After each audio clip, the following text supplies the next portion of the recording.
And so first I'd like to introduce Hang Trinh. Hang works for the Vietnam Education Foundation, and she coordinates the research on higher education, but she's particularly interested and focused in prioritizing the engagement of women in the sciences, which is actually something with which we struggle here as well in the United States. So let me call Hang up. There you are. Great.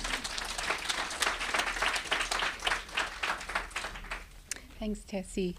Good evening, ladies and gentlemen. Thank you for coming. My name is Hang Trinh, and I'm from Vietnam. So when I was in grade 3, my parents were able to gather enough money to enroll me in a musical club because they knew that I always dreamed of being on TV and wearing shiny outfits like the stars. So on the day my dad drove me to the center to register for the club, I developed this panic attack. What if I did become famous? So people would look at me, they would judge me, and I didn't want any of that.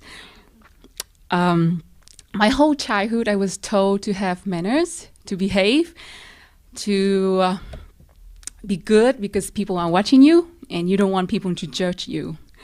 So I was taught to be modest, to let other people have their voices, and girls should just be timid, to sit still and let other people have their own opinions.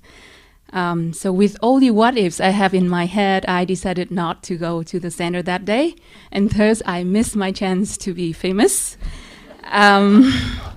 So I have been very timid when I was a child, and I was afraid of speaking in front of people.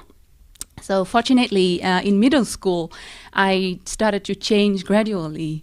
And believe me when I say gradually, because 20 years later, I'm still now in the process.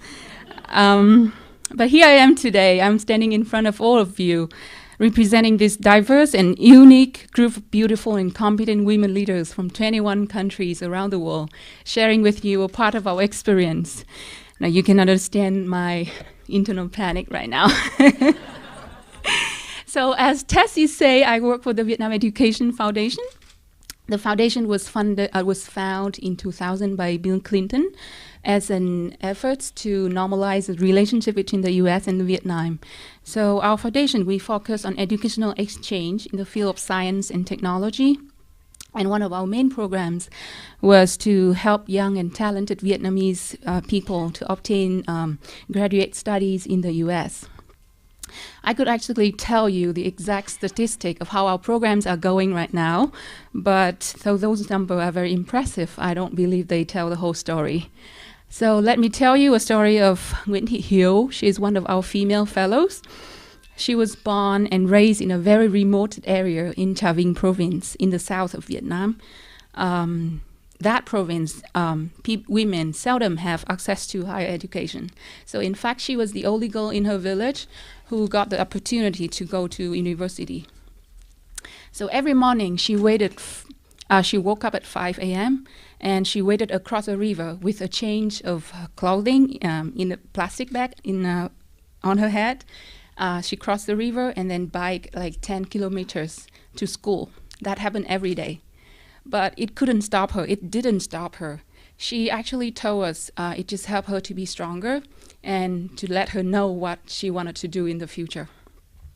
And Hiếu is now pursuing her PhD in developmental and reproductive biology at the University of Hawaii at Manoa. So Hiếu story is actually not unique in Vietnam.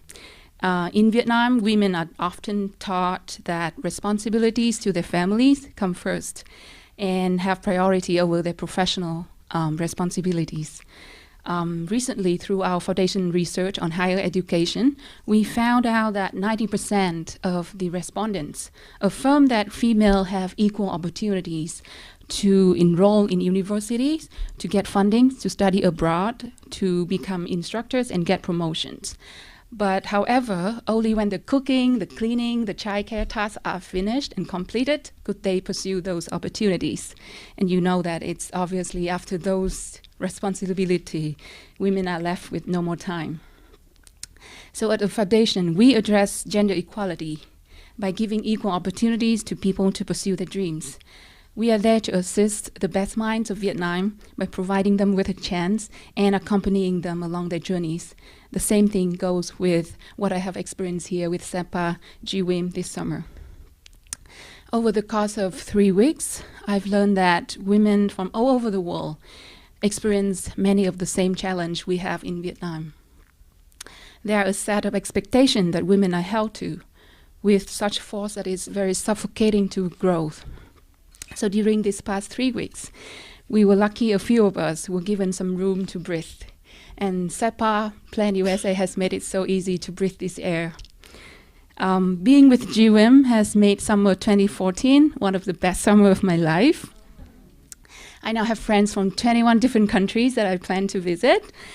I have learned so much and also grown so much, not only from the technical knowledge that you provide us with, but also from the incredible stories behind each and every one of these incredible women who have joined and shaped up this class of GWIM 60. So on behalf of our GWIM participants, I would like to say thank you to ExxonMobil for your generosity to bring us all here together. You have really made our dreams come true.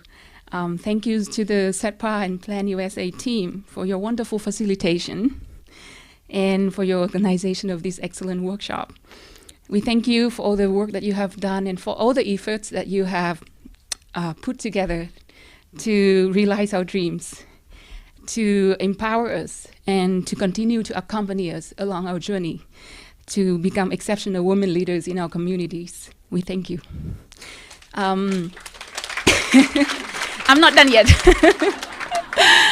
An unforgettable experience, a new global network, new knowledge, innovative ideas and new perspectives, confidence, creativity, mentorship, memories, and friendship.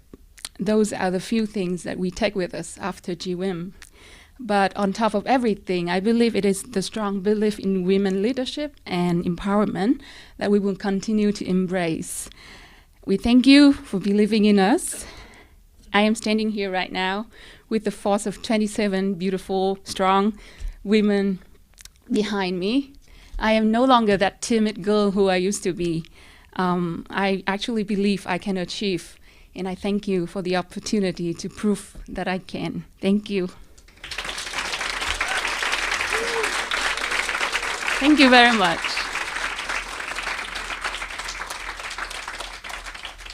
Hung, I would agree, you're no longer that timid young girl.